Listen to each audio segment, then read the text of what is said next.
ಯೇಸುವೆ ಸ್ತೋತ್ರ, ಯೇಸುವೆ ವಂದನೆ. ಆತ್ಮೀಯ ಸಹೋದರ ಸಹೋದರಿಯರೇ, ನಿಮಗೆಲ್ಲರಿಗೂ ಸಾಧಾರಣ ಕಾಲದ 30ನೆಯ ಭಾನುವಾರದ ಸುವಾರ್ತೆಯ ಧ್ಯಾನಕ್ಕೆ ಸ್ವಾಗತ, ಸುಸ್ವಾಗತ. ಇಂದು ಅಕ್ಟೋಬರ್ 27. ನಾವು ಪ್ರಾರ್ಥಿಸೋಣ. ಸ್ತುತಿಗಳ ಮಧ್ಯೆ ವಾಸಿಸುವ ತಂದೆಯಾದ ದೇವರೇ, ನಿಮ್ಮ ನಾಮಕ್ಕೆ ಅನಂತ ಕೋಟಿ ಸ್ತುತಿ ಸ್ತೋತ್ರ ವಂದನೆಗಳನ್ನು ಸಲ್ಲಿಸುತ್ತೇನೆ. ಪ್ರಭುವೆ, ಈ ದಿನ ಆಲಿಸಲಿರುವ ಈ ಸುವಾರ್ತೆಯನ್ನು ಆಶೀರ್ವದಿಸಿರಿ, ಆತ್ಮರಿಂದ ನಮ್ಮನ್ನು ತುಂಬಿರಿ. ಈ ಸ್ವಾರ್ಥೆಯ ಮೂಲಕ ನಮ್ಮ ಮನಗಳು ನವೀಕರಣಗೊಳ್ಳಲಿ. ಯೇಸುವಿನ ಕರುಣೆ, ಕೃಪೆ, ದಯೆ ನಮ್ಮ ಈ ಸ್ವಾರ್ಥೆಯ ಮೇಲೆ ಆಶೀರ್ವಾದವಾಗಿ ಇಳಿದು ಬರಲಿ. ಪವಿತ್ರಾತ್ಮರಿಂದ ನಮ್ಮನ್ನು ತುಂಬಿ ಪವಿತ್ರಾತ್ಮರು ನಮಗೆ ಸಹಾಯ ಮಾಡಲಿ. ಪವಿತ್ರಾತ್ಮರೇ, ಇಳಿದು ಬನ್ನಿರಿ. ಯೇಸು ನಾಮದಲ್ಲಿ ಪ್ರಾರ್ಥಿಸುತ್ತೇವೆ, ಆಮೇನ್. ಪ್ರವಾದಿ ಯೆರೆಮೀಯನ ಗ್ರಂಥದಿಂದ ವಾಚನ. ಅಧ್ಯಾಯ 31, ವಾಕ್ಯಗಳು 7ರಿಂದ 9. Prophet Jeremiah chapter 31 verses 7 to 9. ಸರ್ವೇಶ್ವರ ಹೀಗೆನ್ನುತ್ತಾರೆ, ಯಾಕೋಬನನ್ನು ಕುರಿತು ಹರ್ಷಧ್ವನಿಗೈಯಿರಿ, ಜನಾಂಗಗಳ ಶಿರೋಮಣಿಗೆ ಜೈಕಾರ ಮಾಡಿರಿ. ಸರ್ವೇಶ್ವರ ಅಳಿದುಳಿದ ಇಸ್ರಾಯೇಲರನ್ನು ರಕ್ಷಿಸಿಹನು ಎಂದು ಘೋಷಿಸುತ್ತಾ ಸ್ತುತಿಸಿರಿ. ಇಗೋ ನೋಡು, ಅವರನ್ನು ಬರಮಾಡುವೆನು ಉತ್ತರ ದೇಶದಿಂದ, ಅವರನ್ನು ಒಂದುಗೂಡಿಸುವೆನು ದಿಗಂತಗಳಿಂದ. ಅವರೊಡನೆ ಕುರುಡರನ್ನು, ಕುಂಟರನ್ನು, ಗರ್ಭಿಣಿಯರನ್ನು, ದಿನ ತುಂಬಿದ ಬಸೂರಿಯರನ್ನು ಒಟ್ಟಿಗೆ ಕರೆತರುವೆನು. ಅವರು ದೊಡ್ಡ ಗುಂಪಾಗಿ ಇಲ್ಲಿಗೆ ಹಿಂದಿರುಗುವರು. ಕಣ್ಣೀರಿಡುತ್ತಾ ಹೋದವರು ಹಿಂದಿರುಗಿ ಬರುವರು. ಪ್ರಾರ್ಥಿಸುತ್ತಾ ಅವರು ಮುನ್ನಡೆಯುವಂತೆ ಮಾಡುವೆನು. ಎಡವಲಾಗದ ಸಮ ಮಾರ್ಗದಲ್ಲಿ ಅವರನ್ನು ನಡೆಸುವೆನು. ತುಂಬಿದ ತೊರೆಯ ಬಳಿಗೆ ಬರಮಾಡುವೆನು. ಕೀರ್ತನೆ ಶ್ಲೋಕ. ಪ್ರಭು ನಮಗೆ ಮಹತ್ಕಾರ್ಯ ಮಾಡಿದುದು ಖಚಿತ. ಕೀರ್ತನೆ 126. ಸೆರೆಯಿಂದೆಮ್ಮನು ಪ್ರಭು ಸಿಯೋನಿಗೆ ಮರಳಿಸಿದಾಗ ಅದೊಂದು ಕನಸು ಕಂಡಂತಿತ್ತು ನಮಗೆ. ಆವಾಗ ಉಕ್ಕಿತಾಗ ಮುಖತುಂಬ ನಗು, ಬಾಯ್ತುಂಬ ಹರ್ಷ ಗೀತೆ. ಪ್ರಭು ನಮಗೆ ಮಹತ್ಕಾರ್ಯ ಮಾಡಿದುದು ಖಚಿತ. ಎಂಥ ಮಹತ್ಕಾರ್ಯವೆಸಗಿದನ ಪ್ರಭು ಇವರ ಪರತೆ. ಇಂತೆಂದು ಆಡಿಕೊಂಡರು ತಮ್ಮೊಳಗೆ ಅನ್ಯ ಜನತೆ. ಪ್ರಭು ನಮಗೆ ಮಹತ್ಕಾರ್ಯ ಮಾಡಿದುದು ಖಚಿತ. ಎಂತಲೇ ನಾವಾನಂದ ಭರಿತರಾಗುವುದು ಉಚಿತ. ಪ್ರಭು ನಮಗೆ ಮಹತ್ಕಾರ್ಯ ಮಾಡಿದುದು ಖಚಿತ. ಬತ್ತಿದ ನದಿಯಲ್ಲಿ ನೀರು ಮರಳಿ ಉಕ್ಕಿ ಹರಿಯುವಂತೆ ನೀಡು ಸಿರಿ ಸೌಭಾಗ್ಯ ಹೇ ಪ್ರಭು ನಮಗೆ ಮತ್ತೆ. ಅಳುತ್ತಳುತ್ತಾ ಬಿತ್ತುವವರು ನಲಿಯುತ್ತಾ ಕೊಯ್ಯುವರು. ದುಃಖಿಸುತ್ತಾ ಬೀಜ ಬಿತ್ತಲು ಹೋದವನು ಹರ್ಷಿಸುತ್ತಾ ಕೊಯ್ದು ತರುವನು ತೆನೆಗಳನ್ನು. ಹಿಬ್ರಿಯರಿಗೆ ಬರೆದ ಪತ್ರದಿಂದ ವಾಚನ. ಅಧ್ಯಾಯ 5, ವಾಕ್ಯಗಳು 1ರಿಂದ 6. Letter to the Hebrews chapter 5 verses 1 to 6. ಪ್ರತಿಯೊಬ್ಬ ಪ್ರಧಾನ ಯಾಜಕ ಜನರ ಮಧ್ಯದಿಂದ ಆರಿಸಲಾದವನು, ಜನರ ಪರವಾಗಿ ದೇವರ ಸನ್ನಿಧಿಯಲ್ಲಿ ಸೇವೆ ಸಲ್ಲಿಸಲು ಮತ್ತು ಪಾಪ ಪರಿಹಾರಕ್ಕಾಗಿ ಬಲಿಗಳನ್ನು ಕಾಣಿಕೆಗಳನ್ನು ಸಮರ್ಪಿಸಲು ನೇಮಕಗೊಂಡವನು. ತಾನೂ ದುರ್ಬಲ ಮಾನವನಾದ ಕಾರಣ ಆತನು ಅಜ್ಞಾನಿಗಳನ್ನು ದುರ್ಮಾರ್ಗಿಗಳನ್ನು ಸಹಾನುಭೂತಿಯಿಂದ ಕಾಣಬಲ್ಲನು. ಜನರಿಗೋಸ್ಕರ ಹೇಗೋ ಹಾಗೆಯೇ ತನ್ನ ದೌರ್ಬಲ್ಯದ ನಿಮಿತ್ತ ತನಗೋಸ್ಕರವೂ ಆತನು ಪಾಪ ಪರಿಹಾರಕ ಬಲಿಯನ್ನು ಅರ್ಪಿಸಬೇಕಾಗಿದೆ. ಅಲ್ಲದೆ ಪ್ರಧಾನ ಯಾಜಕನೆಂಬ ಗೌರವ ಪದವಿಯನ್ನು ತನ್ನಷ್ಟಕ್ಕೆ ತಾನೇ ಯಾರೂ ವಹಿಸಿಕೊಳ್ಳರು. ಆರೋನನಂತೆ ಅವರೂ ದೇವರಿಂದ ಕರೆ ಹೊಂದಿದವರಾಗಿರಬೇಕು. ಅದೇ ರೀತಿ ಕ್ರಿಸ್ತ ಯೇಸು ಪ್ರಧಾನ ಯಾಜಕನೆಂಬ ಉನ್ನತ ಪದವಿಗೆ ತನ್ನನ್ನೇ ಏರಿಸಿಕೊಳ್ಳಲಿಲ್ಲ. ನೀನೇ ನನ್ನ ಪುತ್ರನು, ನಾನೇ ನಿನ್ನನ್ನು ಪಡೆದಿದ್ದೇನೆ ಎಂದ ದೇವರೇ ಅವರನ್ನು ಆ ಪದವಿಗೆ ಏರಿಸಿದರು. ಅವರೇ ಮತ್ತೊಂದು ಕಡೆಯಲ್ಲಿ ನೀನು ಸದಾಕಾಲವು ಮೆಲ್ಕಿಸದೇಕನ ಪರಂಪರೆಗೆ ಸೇರಿದ ಯಾಜಕ ಎಂದಿದ್ದಾರೆ. ಘೋಷಣೆ. ಅಲ್ಲೇಲುಯ, ಅಲ್ಲೇಲುಯ. ದಿವ್ಯವಾಣಿ ಮನುಷ್ಯ ಆದರೂ ಅವರಲ್ಲಿ ವಿಶ್ವಾಸವಿಟ್ಟವರಿಗೆ ದೇವರ ಮಕ್ಕಳಾಗುವ ಹಕ್ಕನ್ನು ಅವರು ಕೊಟ್ಟರು. ಅಲ್ಲೇಲುಯ. ಮಾರ್ಕನು ಬರೆದ ಶುಭ ಸಂದೇಶದಿಂದ ವಾಚನ. ಅಧ್ಯಾಯ 10, ವಾಕ್ಯಗಳು 46ರಿಂದ 52. Gospel of Mark chapter 10 verses 42 verses 46 to 52. ಯೇಸು ಸ್ವಾಮಿ ಮತ್ತು ಅವರ ಶಿಷ್ಯರು ಜೆರಿಕೋ ಪಟ್ಟಣವನ್ನು ತಲುಪಿದರು. ಅಲ್ಲಿಂದ ಹೊರಡುವಾಗ ಜನರ ದೊಡ್ಡ ಗುಂಪು ಅವರನ್ನು ಹಿಂಬಾಲಿಸಿತು. ಕುರುಡು ಭಿಕ್ಷುಗಾರನಾದ ತಿಮಾಯನ ಮಗ ಬಾರ್ತಿಮಾಯನು ದಾರಿಯ ಮಗ್ಗುಲಲ್ಲಿ ಕುಳಿತಿದ್ದನು. ಆ ಮಾರ್ಗವಾಗಿ ಹೋಗುತ್ತಿರುವ ಆತನು ನಜರೇತಿನ ಯೇಸು ಎಂದು ಕೇಳಿದೊಡನೆಯೇ ಅವನು, ಯೇಸುವೇ, ದಾವೀದ ಕುಲಪುತ್ರರೇ, ನನಗೆ ದಯೆ ತೋರಿ ಎಂದು ಗಟ್ಟಿಯಾಗಿ ಕೂಗಿಕೊಂಡನು. ಅನೇಕರು ಸುಮ್ಮನಿರು ಎಂದು ಅವನನ್ನು ಗದರಿಸಿದರು. ಅವನಾದರೋ, ದಾವೀದ ಕುಲಪುತ್ರರೇ, ನನಗೆ ದಯೆ ತೋರಿ ಎಂದು ಇನ್ನಷ್ಟು ಗಟ್ಟಿಯಾಗಿ ಕೂಗಿಕೊಂಡನು. ಇದನ್ನು ಕೇಳಿ ಯೇಸು ಅಲ್ಲೇ ನಿಂತು ಅವನನ್ನು ಕರೆದುಕೊಂಡು ಬನ್ನಿ ಎಂದು ಅಪ್ಪಣೆ ಮಾಡಿದರು. ಅವರು ಹೋಗಿ, ಏಳು, ಭಯಪಡಬೇಡ, ಯೇಸು ನಿನ್ನನ್ನು ಕರೆಯುತ್ತಿದ್ದಾರೆ ಎಂದು ಹೇಳಿದರು. ಅವನು ತನ್ನ ಮೇಲು ಹೊದಿಕೆಯನ್ನು ಅಲ್ಲೇ ಬಿಟ್ಟು ತಟ್ಟನೆ ಎದ್ದು ಯೇಸುವಿನ ಬಳಿಗೆ ಬಂದನು. ಯೇಸು, ನಿನಗೆ ಏನಾಗಬೇಕು ಎಂದು ಕೇಳಿದರು. ಅದಕ್ಕೆ ಅವನು, ಗುರುದೇವ, ನನಗೆ ಕಣ್ಣು ಕಾಣುವಂತೆ ಮಾಡಿ ಎಂದು ಪ್ರಾರ್ಥಿಸಿದನು. ಯೇಸು ಅವನಿಗೆ, ಹೋಗು, ನಿನ್ನ ವಿಶ್ವಾಸವೇ ನಿನ್ನನ್ನು ಸ್ವಸ್ಥ ಮಾಡಿದೆ ಎಂದರು. ಆ ಕ್ಷಣವೇ ಅವನಿಗೆ ದೃಷ್ಟಿ ಬಂದಿತು. ಅವನು ಯೇಸುವನ್ನು ಹಿಂಬಾಲಿಸಿ ಹಿಂದೆ ಹೋದನು. ಆತ್ಮೀಯ ಸಹೋದರ ಸಹೋದರಿಯರೇ, ಯೇಸು ತನ್ನ ಸುವಾರ್ತೆಯನ್ನು ಆರಂಭಿಸುವಾಗ ಲೂಕನ ಶುಭ ಸಂದೇಶ 4ನೇ ಅಧ್ಯಾಯದಲ್ಲಿ ನಾವು ಓದ್ತೀವಿ. ಯೆಶಾಯ ಪ್ರವಾದಿಯ ಸುರುಳಿಯ ಮಾತುಗಳನ್ನು ಹೇಳಿದರು.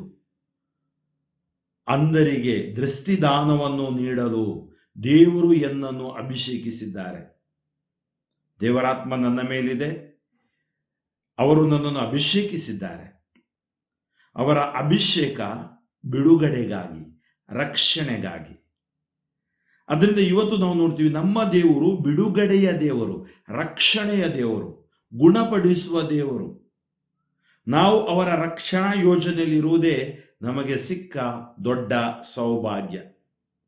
ಇಂದಿನ ಮೊದಲನೇ ವಾಚನದಲ್ಲಿ ಭರವಸೆ ಕಳೆದುಕೊಂಡ ಇಸ್ರಾಯೇಲರಿಗೆ ದೇವರು ಭರವಸೆಯಾಗಿ ಬರ್ತಾರೆ ಯೆರೆಮೀಯ ಪ್ರವಾದಿಯ ಮೂಲಕ.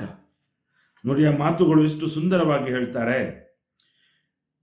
ಸರ್ವೇಶ್ವರ ಅಳಿದುಳಿದ ಇಸ್ರಾಯೇಲರನ್ನು ರಕ್ಷಿಸಿಹನು. ದೇವರ ರಕ್ಷಣಾ ಕಾರ್ಯ ದೇವರದು. ಅದಕ್ಕಾಗಿ ಯಾಕೋಬನನ್ನು ಕುರಿತು ಹರ್ಷಧ್ವನಿಗೈಯಿರಿ, ಜೈಕಾರ ಮಾಡಿರಿ, ಏಕೆಂದರೆ ದೇವರು ನಮ್ಮನ್ನು ಬಿಡಿಸಲು ಬರುತ್ತಾರೆ ಕರೆಯಾಗಿ. ಇಗೋ ನೋಡು, ಅವರನ್ನು ಬರಮಾಡುವೆನು ಉತ್ತರ ದೇಶದಿಂದ, ಅವರನ್ನು ಒಂದುಗೂಡಿಸುವೆನು ದಿಗಂತಗಳಿಂದ. ಅವರೊಡನೆ ಕುರುಡರನ್ನು, ಕುಂಟರನ್ನು, ಗರ್ಭಿಣಿಯರನ್ನು, ದಿನ ತುಂಬಿದ ಬಸುರಿಯರನ್ನು ಒಟ್ಟಿಗೆ ಕರೆತರುವೆನು. ಅವರು ದೊಡ್ಡ ಗುಂಪಾಗಿ ಇಲ್ಲಿಗೆ ಹಿಂದಿರುಗುವರು. ದೇವರಿಗೆ ಅಸಾಧ್ಯವಾದುದು ಯಾವುದೂ ಇಲ್ಲ.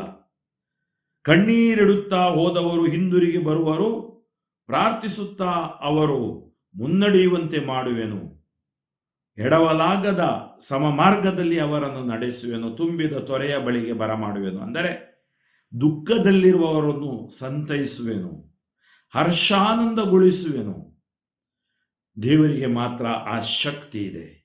ಅದರಿಂದ ನಮ್ದು ಯಾವುದೇ ರೀತಿಯಲ್ಲಿ ನಾವು ಇವತ್ತು ಕಷ್ಟದಲ್ಲಿ, ಯಾತನೆಯಲ್ಲಿ ಇರಬಹುದು, ಭಯಪಡುವುದು ಬೇಡ. ನಮ್ಮ ದೇವರು, ನಮ್ಮ ಸರ್ವೇಶ್ವರ ನಮಗೆ ಬಿಡುಗಡೆಯನ್ನು ತಂದೇ ತರುತ್ತಾರೆ. ಇಂದಿನ ಶ್ಲೋಕದಲ್ಲಿ ನಾವು ಆಲಿಸಿದೆವು, ಪ್ರಭು ನಮಗೆ ಮಹತ್ಕಾರ್ಯ ಮಾಡಿದುದು ಖಚಿತ. ಏಕೆಂದರೆ ಈ ಕೀರ್ತನಕಾರ 126ರಲ್ಲಿ ಹೇಳ್ತಾ ಇದ್ದೇನೆ, ಹೇಗೆ ದೇವರು ಸೆರೆಯಲ್ಲಿದ್ದ ನಮ್ಮನ್ನು ಬಿಡುಗಡೆಗೊಳಿಸಿದರು.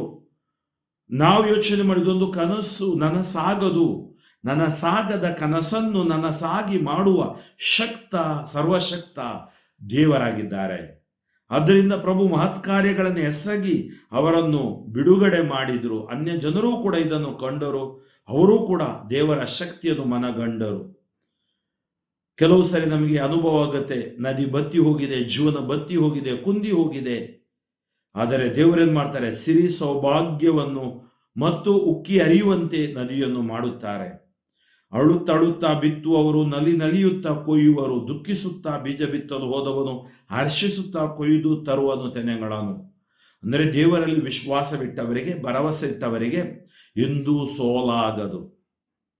2ನೇ ವಚನದಲ್ಲಿ ದೇವರು ಪ್ರಧಾನ ಯಾಜಕರ ಬಗ್ಗೆ ಮಾತಾಡ್ತಾರೆ. ಮನುಷ್ಯನಿಂದ ಆರಿಸಲ್ಪಟ್ಟ ಪ್ರಧಾನ ಯಾಜಕ ಹೇಗಿರ್ತಾನೆ, ಅವನಲ್ಲಿ ಬಲಹೀನತೆ ಇರುತ್ತೆ, ಅವನು ಕೂಡ ಪಾಪಿಯಾಗಿರ್ತಾನೆ. ಆದರೆ ದೇವರು ನೇಮಿಸಲ್ಪಟ್ಟ, ಕಳುಹಿಸಲ್ಪಟ್ಟ ದೇವರ ಮಗ ಯೇಸು, ಆ ಯಾಜಕನ ಹತ್ರ ಬಲಹೀನತೆಗಳಿರಲಿಲ್ಲ, ಆದರೆ ನಮಗಾಗಿ ಬಲಹೀನರಾದರು. ಪಾಪಗಳಿರಲಿಲ್ಲ, ನಮಗಾಗಿ ಪಾಪವನ್ನು ಅವರು ಸ್ವೀಕರಿಸಿದರು. ಅಂದರೆ ಪಾಪಾದಿನ ಸ್ವಭಾವಕ್ಕೆ ಒಳಗಾಗುವಂತೆ ನಾವು ಮಾಡಿದೆವು. ಅಂದರೆ ಅವರ ಮೂಲಕ ಸಂಪೂರ್ಣ ಬಲಿಯು, ಸಂಪೂರ್ಣ ಆಶೀರ್ವಾದವು ನಮಗೆ ದೊರಕುತ್ತದೆ. ಅಂದರೆ ಯೇಸುವಿನ ಮೂಲಕ ನಮಗೆ ರಕ್ಷಣೆ, ಸಂರಕ್ಷಣೆ ಇದೆ, ಬಿಡುಗಡೆ ಇದೆ. ಅದಕ್ಕಾಗಿ ಅವರು ನಮಗೆ ಸಹಾನುಭೂತಿಯನ್ನು ತೋರಿಸುವ ದೇವರಾಗಿದ್ದಾರೆ, ಪ್ರೀತಿಯನ್ನು ತೋರಿಸುವ ದೇವರಾಗಿದ್ದಾರೆ, ಕ್ಷಮಿಸುವ ದೇವರಾಗಿದ್ದಾರೆ, ಅಂಧಕಾರದಿಂದ ಬಿಡುಗಡೆಗೊಳಿಸುವ ದೇವರಾಗಿದ್ದಾರೆ. ಮಾತ್ರವಲ್ಲ, ದೇವರು ಅವರನ್ನು ನೀನೇ ನನ್ನ ಪುತ್ರನು, ನಾನೇ ನಿನ್ನನ್ನು ಪಡೆದಿದ್ದೇನೆ ಎಂದ ದೇವರೇ ಅವರನ್ನು ಆ ಪದವಿಗೆ ಏರಿಸಿದರು. ಅದರಿಂದ ಯೇಸು ಹೇಳ್ತಾರೆ, ನನ್ನ ತಂದೆಯು ಎಲ್ಲವನ್ನು ನನಗೆ ಕೊಟ್ಟಿರುವರು, ನೀನು ಸದಾಕಾಲಕ್ಕೂ ಮೆಲ್ಕಿಸದೇಕನ ಪರಂಪರೆಗೆ ಸೇರಿದ ಯಾಜಕ, ಯಾಕಂದ್ರೆ ನೀನು ಶಾಶ್ವತ ಯಾಜಕ. ಆ ಪ್ರಧಾನ ಯಾಜಕರ ಯಾಜಕತ್ವ ಶಾಶ್ವತವಲ್ಲದಿದ್ದರೂ ಯೇಸು ಮೂಲಕ ಇವತ್ತು ಯಾಜಕತ್ವವನ್ನು ಆಶೀರ್ವದಿಸಿದವರು ದೇವರಾಗಿದ್ದಾರೆ. ಯೇಸು ನಮ್ಮ ಪ್ರಧಾನ ಯಾಜಕ, ನಮ್ಮ ಪಾಪಗಳನ್ನು ಪರಿಹರಿಸುತ್ತಾರೆ, ನಮಗೆ ಸಹಾನುಭೂತಿಯನ್ನು ತೋರಿಸ್ತಾರೆ. ಮಾತ್ರವಲ್ಲ, ನಮಗೆ ರಕ್ಷಣೆಯನ್ನು ಕೊಡುತ್ತಾರೆ, ಸೌಖ್ಯವನ್ನು ತರುತ್ತಾರೆ. ಇಂದಿನ ಸುವಾರ್ತೆಯಲ್ಲಿ ನಾವು ನೋಡ್ತೀವಿ, ಮಾರ್ಕನ ಸುವಾರ್ತೆ, ತಿಮೆಯನ ಮಗ ಬಾರ್ತಿಮೆಯನಿಗೆ ದೃಷ್ಟಿದಾನ ಮಾಡುವುದನ್ನು. ಈ ಕುರುಡ ಅಲ್ಲಿ ಭಿಕ್ಷೆ ಬೇಡುತ್ತಿದ್ದ. ಆ ಕುರುಡ ಭಿಕ್ಷೆ ಬೇಡುತ್ತಿರುವಾಗ ಯೇಸು ಸ್ವಾಮಿ ಎರಿಕೋ ಪಟ್ಟಣ ಶಿಷ್ಯ ಮತ್ತು ಜನಸಮೂಹದೊಡನೆ ಹೋಗ್ತಾ ಇದ್ದಾರೆ. ಜನಸಮೂಹ ನಮ್ಗೆ ಗೊತ್ತಿತ್ತು, ಎಲ್ಲ ಕಡೆ ಜನಸಮೂಹ, ಯೇಸು ಓದೆಡೆಯಲ್ಲೆಲ್ಲ. ಕಾರಣ, ಯೇಸುವಿನ ಸುವಾರ್ತೆ ಅವರ ಮನವನ್ನು ಸ್ಪರ್ಶಿಸುತ್ತಿತ್ತು. ನೋಡಿ, 2 ರೀತಿಯ ಕುರುಡುತನ ಇದೆ. ಒಂದು ದೈಹಿಕ ಕುರುಡುತನ, ಒಂದು ಆಧ್ಯಾತ್ಮಿಕ ಕುರುಡುತನ. ಇವತ್ತು ನಮಗೆ ಕಾಡುವುದು ದೈಹಿಕ ಕುರುಡುತನಗಿಂತ ಆಧ್ಯಾತ್ಮಿಕ ಕುರುಡುತನ. ಅದಕ್ಕೆ ನಮ್ಮ ಜೀವನ ಬರಡಾಗಿದೆ. ಇರ್ಬೋದು ಸ್ವಾರ್ಥ, ಅಹಂಕಾರ, ಮತ್ಸರ, ಗರ್ವ, ದರ್ಪ, ಕಾಮ, ಕ್ರೋಧ, ಇದೆಲ್ಲಗಳು ನಮ್ಮೊಳಗಡೆ ಸೇರ್ಕೊಂಡ್ಬಿಟ್ಟು ಒಂಥರ ದೇವರ ವಿಶ್ವಾಸದಿಂದ ದೂರ ಸರಿದಿದ್ದೀವಿ, ಪ್ರಾರ್ಥನೆಯಿಂದ ದೂರ ಸರಿದಿದ್ದೀವಿ, ದೇವರ ವಾಕ್ಯದಿಂದ ದೂರ ಸರಿದಿದ್ದೀವಿ. ಆ ಕುರುಡುತನ ಇವತ್ತು ಯೇಸು ಸ್ವಾಮಿ ಈ ಘಟನೆಯ ಮೂಲಕ ಹೋಗಲಾಡಿಸ್ತಾರೆ. ಈ ಕುರುಡ ಭಿಕ್ಷೆ ಬಿಡ್ತಿದ್ದ, ಯಾಕೆಂದ್ರೆ ಅವನಿಗೆ ಬೇರೆ ಏನು ಮಾಡಲಿಕ್ಕೆ ಸಾಧ್ಯವಿರಲಿಲ್ಲ. ಲಿಮಿಟ್ ಇತ್ತು ಅವನಲ್ಲಿ. ಇವತ್ತು ನಮಗೆ ಕಣ್ಣು ಕಾಣುತ್ತೆ, ಕಿವಿ ಕೇಳುತ್ತೆ, ಅಥವಾ ಬಾಯಲ್ಲಿ ಮಾತಾಡ್ತೀವಿ, ಕೈ ಕಾಲೆಲ್ಲ ಸರಿ ಇದೆ ಅಂದ್ರೆ ನಮಗೆ ಲಿಮಿಟ್ಲೆಸ್, ಅಂದ್ರೆ ದೇವರು ಆಶೀರ್ವಾದ ಮಾಡಿದ್ದಾರೆ. ಆದ್ರೆ ಅವನೇನ್ ಮಾಡಿದ, ಆ ಊರಿನಲ್ಲಿ ಹೋಗುವುದು ಯೇಸು ಅಂತಲೇ ಅರಿತುಕೊಂಡ. ರೋಮನರಿಗೆ ಬರೆದ ಪತ್ರಿಕೆ 10ನೇ ಅಧ್ಯಾಯ ವಾಕ್ಯ 17, ಇಂತಿರಲು ಶುಭ ಸಂದೇಶವನ್ನು ಆಲಿಸುವುದರಿಂದ ವಿಶ್ವಾಸ ಮೂಡುತ್ತದೆ. ಇವತ್ತು ಶುಭ ಸಂದೇಶ ಆಲಿಸೋಣ, ವಿಶ್ವಾಸ ಭರಿತರಾಗೋಣ, ಜಯ ಹೊಂದೋಣ. ಅವನು ವಿಶ್ವಾಸ ಭರಿತನಾದ. ಅದಕ್ಕಾಗಿ ಅವನು ಯೇಸು ಹತ್ರ ಹೋಗ್ಲಿಕ್ಕೆ ಆಗೋಲ್ಲ. ದಾವೀದ ಕುಲಪುತ್ರ ಯೇಸುವೆ, ನನ್ನ ಮೇಲೆ ಕರುಣೆ ತೋರಿರಿ, ದಯೆ ತೋರಿರಿ ಎಂದು ಗಟ್ಟಿಯಾಗಿ ಕೂಗಿಕೊಂಡ. ಜನರು ಗದರಿಸಿದರು. ಜನರು ಅವರನ್ನು ಹಿಂದೆ ಹೋಗುವಂತೆ, ಸರಿಯುವಂತೆ ಮಾಡಿದ್ರು ಅವನ ಪ್ರಾರ್ಥನೆಯಿಂದ. ಆದರೆ ಯಾರೂ ಅವನಿಗೆ ನಿಲ್ಲಿಸಲಾಗಲಿಲ್ಲ. ಕಾರಣ, ಅವನು ಮತ್ತೆ ಗಟ್ಟಿಯಾಗಿ ಕೂಗಿಕೊಂಡ. ಕೆಲವು ಸರಿ ಅನೇಕ ಸ್ವರಗಳು ದೇವರ ಸ್ವರವನ್ನು ಆಲಿಸದಂತೆ, ಅಥವಾ ಅನೇಕ ಸ್ವರಗಳು ನಾವು ನಮ್ಮ ಸ್ವರವನ್ನು ದೇವರೆಡೆಗೆ ಅರ್ಪಿಸದಂತೆ, ಎತ್ತದಂತೆ ಮಾಡುತ್ತೆ. ಅದು ಯಾವುದು ಅಂತೇಳಿ ನಾವು ನಮ್ಮ ಆತ್ಮಸಾಕ್ಷಿಯಾಗಿ ನಾವು ಪರೀಕ್ಷೆ ಮಾಡಿಕೊಳ್ಬೇಕು. ಇವತ್ತು ಅವನಿಗೆ ಯಾವುದೇ ಬಾಹ್ಯ ಭಯ ಇರಲಿಲ್ಲ. ಅವನ ದೃಷ್ಟಿ ಯೇಸುವಿನತ್ತ. ನಿನ್ನ ದೃಷ್ಟಿ ಸರಿ ಇದ್ರೆ ಸೃಷ್ಟಿಕರ್ತ ನಿನ್ನೊಟ್ಟಿಗಿರ್ತಾರೆ. ಅವನ ಪ್ರಾರ್ಥನೆ ಆಲಿಸಿ, ಮೊರೆಯನ್ನು ಆಲಿಸಿ ಯೇಸು ಅಲ್ಲೇ ನಿಂತರು. ಯೇಸು ಏನು ಹೇಳಿದ್ರು, ಅವನನ್ನು ನನ್ನ ಬಳಿಗೆ ಕರ್ಕೊಂಡು ಬನ್ನಿ. ಯೇಸು ಹೇಳ್ತಾರೆ, ಅವನನ್ನು ಕರೆದುಕೊಂಡು ಬನ್ನಿ. ಯಾರಿಗೂ ಬೇಡವಾದ, ಯೇಸುವಿಗೆ ಬೇಕಾದ. ನಿರಾಶೆಗೆ ಒಳಗಾಗಿದ್ದವನು, ಈಗ ಅವನಿಗೆ ಭರವಸೆ ಸಿಕ್ಕಿತು. ಪ್ರಾರ್ಥನೆ ಅದ್ಭುತ ಶಕ್ತಿ. ಪ್ರಾರ್ಥನೆ ನಿಲ್ಲಿಸುವುದು ಬೇಡ. ಪ್ರಾರ್ಥನೆಯ ಮೂಲಕ ಯೇಸು ನಿಂತರು, ದೇವರನ್ನು ನಿಲ್ಲಿಸಲಿಕ್ಕೆ ಸಾಧ್ಯವಿದೆ. ಪವಿತ್ರಾತ್ಮ ಭರಿತವಾಗಿ ನಾವು ಪ್ರೇಯರ್ ಮಾಡುವಾಗ ದೇವರು ನಮ್ಮ ಮೇಲೆ, ಅದಕ್ಕೆ ಪ್ರಾರ್ಥನೆಗೆ ಉತ್ತರ ದೊರಕುತ್ತದೆ. ಯಾಕಂದ್ರೆ ನಮ್ಮ ದೇವರು ಪ್ರೀತಿ ಸ್ವರೂಪಿ ದೇವರು, ಭೀತಿ ಹುಟ್ಟಿಸುವ ದೇವರು ಅಲ್ಲ, ಪ್ರೀತಿಮಯ ದೇವರು.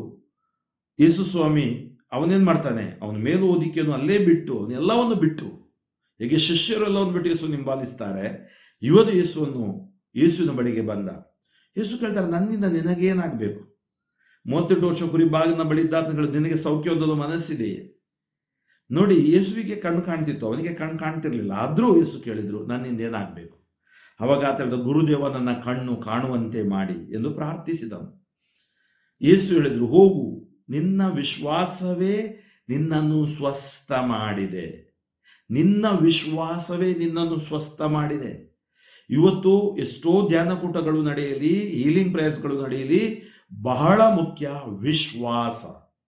ನಾನಿಲ್ಲಿ ಬೋಧನೆ ಮಾಡ್ತಾ ಇದ್ದೀನಿ, ಬಹಳ ಮುಖ್ಯ ರಿಸೆಪ್ಷನ್. ನೀವು ಸ್ವೀಕರಿಸ್ತಿರೋದು ನಿಮ್ಮಲ್ಲಿ ವಿಶ್ವಾಸ ಇರಬೇಕು. ವಿಶ್ವಾಸವುಳ್ಳವನು ಅದ್ಭುತ ಕಾಣುತ್ತಾನೆ. ಅದಕ್ಕಾಗಿ ಇವತ್ತು ವಿಶ್ವಾಸ ದೇವರು ಕೊಡುವ ವರವಾಗಿದೆ. ಅದರಿಂದ ಆತ್ಮೀಯರೇ, ನಾವು ವಿಶ್ವಾಸದಿಂದ ದೇವರ ಸನ್ನಿಧಿಗೆ ಬರೋಣ, ದೇವರ ಪ್ರೀತಿಯನ್ನು ಸವಿಯೋಣ, ಜಯವನ್ನು ಹೊಂದೋಣ. ಆ ಕ್ಷಣವೇ ಅವನಿಗೆ ದೃಷ್ಟಿ ಬಂದಿತು. ಅವನು ಯೇಸುವನ್ನು ಹಿಂಬಾಲಿಸಿ ಹಿಂದೆ ಹೋದನು. ಇವತ್ತು ನಾವು ಕೂಡ ಯೇಸು ನಾಮದಲ್ಲಿ ದೃಷ್ಟಿಯನ್ನು ಪಡೆಯಬೇಕಾಗಿದೆ. ನಮ್ಮ ದೃಷ್ಟಿ ಕಲುಷಿತಗೊಂಡಿದೆಯಾ? ನಮ್ಮ ಮನಸ್ಸು ಕಲುಷಿತಗೊಂಡಿದೆಯಾ? ಕಲುಷಿತಗೊಂಡ ನೀರಲ್ಲಿ ಮೀನನ್ನು ಹಾಕಿದರೆ ಮೀನು ಸಾಯುತ್ತೆ. ಆ ಕಲುಷಿತ ವಾತಾವರಣ ನಾವು ಬದಲಾಯಿಸಬೇಕು. ಆದ್ದರಿಂದ ಇವತ್ತು ನಮ್ಮೊಳಗಡೆ ಇರುವ ಕಲುಷಿತ ವಾತಾವರಣ ಅಥವಾ ಕಲ್ಮಶ, ಅವುಗಳನ್ನು ತೊಡೆದು ಹಾಕಬೇಕು. ಅದಕ್ಕಾಗಿ ಕೀರ್ತನಕಾರ ಒಂದು ಕಡೆ ಹೇಳ್ತಾ ಇದ್ದಾನೆ, ತೊಡೆದು ಹಾಕು ನನ್ನ ಕಣ್ಣಿನಲ್ಲಿರುವ ಅಂಧತೆ. ಅದಕ್ಕೆ ನಾನು ಹೇಳಿದೆ, ದೈಹಿಕ ಕುರುಡುತನ, ಆಧ್ಯಾತ್ಮಿಕ ಕುರುಡುತನ. ಇವತ್ತು ನಮ್ಮ ಒಳಗಡೆ ವಿಶ್ವಾಸ ಕೊರತೆ ಆದರೆ ಅದು ಆಧ್ಯಾತ್ಮಿಕ ಕುರುಡುತನ. ಪ್ರಾರ್ಥನೆ ಇಲ್ಲ ಅಂದ್ರೆ ಆಧ್ಯಾತ್ಮಿಕ ಕುರುಡುತನ. ದೇವರ ವಾಕ್ಯ ನಾನು ಓದದೆ ಜೀವಿಸುವುದಾದ್ರೆ ಆಧ್ಯಾತ್ಮಿಕ ಕುರುಡುತನ. ಸಂಸ್ಕಾರಗಳಲ್ಲಿ ನಾನು ಬಾಳೋಲ್ಲ ಅಥವಾ ಆಜ್ಞೆಗಳನ್ನು ನಾನು ಪಾಲಿಸೋಲ್ಲ, ಇದು ಆಧ್ಯಾತ್ಮಿಕ ಕುರುಡುತನ. 24 ತಾಸಲ್ಲಿ ನಾನು ದೇವರಿಗೆ ಸಮಯ ಕೊಡೋಲ್ಲ, ಆಧ್ಯಾತ್ಮಿಕ ಕುರುಡುತನ. ಇವತ್ತು ಆಧ್ಯಾತ್ಮಿಕ ಕುರುಡುತನ ಹೋಗಲಾಡಿಸಬೇಕು. ನಮ್ಮಲ್ಲಿ ಇರ್ಬೋದು, ನಾನು ಹೇಳಿದೆ ಅದಕ್ಕೆ ಕಾರಣ ಇರ್ಬೋದು ಸ್ವಾರ್ಥ, ಅಹಂಕಾರ, ಗರ್ವ, ಮತ್ಸರ, ದುರಾಂಕಾರ. ಇದೆಲ್ಲವನ್ನು ನಾವು ದೂರ ಮಾಡಿ, ನಾವು ಯಾವ ರೀತಿಯಲ್ಲಿ ಇವತ್ತು ಕುರುಡುತನದಲ್ಲಿದ್ದೀವಿ ಅದನ್ನು ನೋಡಿ, ದೈಹಿಕ ಕುರುಡುತನ ಅಂದರೆ ದೈಹಿಕ ಅನಾರೋಗ್ಯಗಳು, ತಲೆಮುಡಿಯಿಂದ ಪಾದದವರೆಗೂ ರೋಗಗಳು, ಮತ್ತು ಆಧ್ಯಾತ್ಮಿಕವಾಗಿ ನಮ್ಮೊಳಗಡೆ ದೇವರಿಂದ ನಮ್ಮನ್ನು ದೂರ ಸರಿಯುವಂಥದ್ದು ಇರಬಹುದು. ನಮ್ಮದೇ ಪಾಪಗಳನ್ನು ತ್ಯಜಿಸಿ ವರ್ಜಿಸುತ್ತಾ ದೇವರೆಡೆಗೆ, ದೇವರ ಸನ್ನಿಧಾನದೆಡೆಗೆ ನಾವು ಸಾಗೋಣ. ನಮ್ಮ ಜೀವನದಲ್ಲೂ ಕೂಡ ನಾವು ಸ್ವಸ್ಥತೆಯನ್ನು ಪಡೆಯೋಣ. ದುಃಖಿಸುತ್ತಾ ಹೋದವರು ನಲಿಯುತ್ತಾ ವಾಪಸ್ ಬರುವರು, ಅಳುತ್ತಳುತ್ತಾ ಹೋಗುವವರು ನಲಿಯುತ್ತಾ ಬರುವರು. ಹೌದು, ನಿನ್ನ ದುಃಖಗಳು ನಲಿವಾಗಿ ಮಾರ್ಪಡುವವು ಎಂಬುದು ಬೈಬಲ್ ಹೇಳುತ್ತೆ. Your sorrows will turn into joy. ಯಾರು ಮಾಡಲು ಸಾಧ್ಯ? ಯೇಸು ಮಾತ್ರ ಮಾಡಲು ಸಾಧ್ಯ. ಆದ್ದರಿಂದ ಆ ಕುರುಡನಿಗೆ ದೃಷ್ಟಿ ಕೊಟ್ಟ ಯೇಸು ನಮ್ಮನ್ನು ಇವತ್ತು ಸ್ಪರ್ಶಿಸುತ್ತಾರೆ, ಆಶೀರ್ವದಿಸುತ್ತಾರೆ. ನಾವು ಸುಮ್ಮನೆ ಆರಾಧನೆಗೆ ಬಂದಿಲ್ಲ. ಇವತ್ತು ದಯಾಬೇಡಿಕೆಯ ಮೂಲಕ ಸ್ವಾಮಿ ದಯತೋರಿ ಅಂತ ಹೇಳಿದ್ದೀವಿ, ಪ್ರಭು ದಯತೋರಿ ಅಂತ ಹೇಳಿದ್ದೀವಿ. ದೇವರ ವಾಕ್ಯ ಆಲಿಸ್ತೀವಿ. ವಾಕ್ಯ ನಮ್ಮನ್ನು ಶುದ್ಧೀಕರಿಸುತ್ತೆ. ನಮ್ಮ ಒಳಗಡೆ ಏನಿಲ್ಲ ಅದನ್ನು ಮತ್ತೆ ಸೃಷ್ಟಿ ಮಾಡುತ್ತೆ. ಮತ್ತು ಅವರ ಶರೀರ ಮತ್ತು ರಕ್ತವನ್ನು ನಾವು ಭುಜಿಸುವಾಗ ನಾವು ಹೊಸ ಶಕ್ತಿಗಳಾಗ್ತೀವಿ, ಸಾಧನಗಳಾಗ್ತೀವಿ. ಮಾತ್ರವಲ್ಲ, ನೂತನ ವ್ಯಕ್ತಿಗಳಾಗ್ತೀವಿ.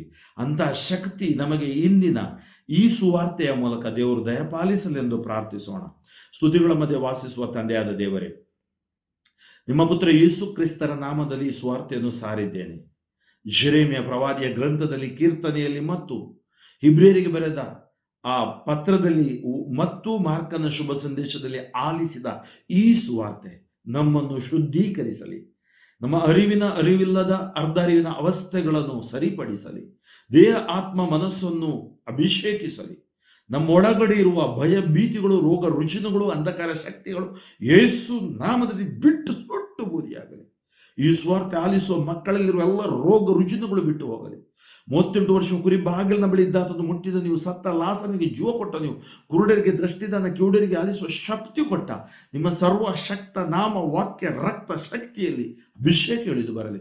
ಎಲ್ಲ ದಂಪತಿಗಳ ಮೇಲೆ, ಹಿರಿಯರ ಮೇಲೆ, ಯುವಕ ಯುವತಿಯರ ಮೇಲೆ, ICU, MICU, NICU, ವೆಂಟಿಲೇಟರ್, ಕೋಮಾದಲ್ಲಿರುವವರು, ಆಸ್ಪತ್ರೆಯಲ್ಲಿರುವವರು, ಕಷ್ಟದಲ್ಲಿರುವವರ ಮೇಲೆ ದೇವ ಆರ್ಥಿಕ ಅಡಚಣೆ, ದೈಹಿಕ ಅಡಚಣೆ, ಮಾನಸಿಕ ಅಡಚಣೆ, ಯಾವುದೇ ಅಡಚಣೆಗಳಿದ್ರೆ ಅವುಗಳನ್ನು ದೂರ ಮಾಡಿ ಬಿಡುಗಡೆ ಕೊಡಿರಿ. ವಿಶ್ವದಾದ್ಯಂತ ಹರಡಿರುವ ನಿಮ್ಮ ಜನರ ಮೇಲೆ ಆಶೀರ್ವಾದ ಇಳಿದು ಬರಲಿ. ವಿಶ್ವಾಸ ಹೆಚ್ಚಿಸಿರಿ, ಪ್ರಾರ್ಥನೆ ಜೀವನ ಬಲಪಡಿಸಿರಿ. ಕುರುಡರು ನೋಡುವಂತೆ ಮಾಡಿದ ನೀವು, ಕಿವುಡರು ಆಲಿಸುವಂತೆ ಮಾಡಿದ ನೀವು, ಇವತ್ತು ಯಾರೆಲ್ಲ ಕುರುಡರಾಗಿದ್ದಾರೆ, ಆಧ್ಯಾತ್ಮಿಕವಾಗಿಯೂ ದೈಹಿಕವಾಗಿಯೂ ಅನಾರೋಗ್ಯದಲ್ಲಿದ್ದಾರೆ, ಅವರಿಗೆ ಸೌಖ್ಯವನ್ನು ಕರುಣಿಸಿರಿ. Touch them Lord, heal them Lord, bless them Lord. Yesu ನಾಮದಲ್ಲಿ ಪ್ರಾರ್ಥಿಸ್ತೀವಿ ಜೋಳ್ಳ ತಂದೆಯೇ. Amen, amen, amen. ಪ್ರಭು ನಿಮ್ಮೆಲ್ಲರನ್ನು ಆಶೀರ್ವದಿಸಲಿ. ಆತ್ಮೀಯರೇ, ಸಾಧ್ಯವಾದಷ್ಟು ಜನರಿಗೆ ಈ ಸಂದೇಶವನ್ನು ಹಂಚಿಕೊಳ್ಳಿ. ಫಾದರ್ ಫ್ರಾಂಕ್ಲಿನ್ ಡಿಸೋಜಾ, ಶಿವಮೊಗ್ಗ ಧರ್ಮಕ್ಷೇತ್ರ, ನನಗಾಗಿಯೂ ನನ್ನ ಯುವ ಸೇವೆಗಾಗಿಯೂ ಸುವಾರ್ತೆ ಸೇವೆಗಾಗಿಯೂ ಪ್ರಾರ್ಥಿಸಿರಿ. ಆಮೆನ್.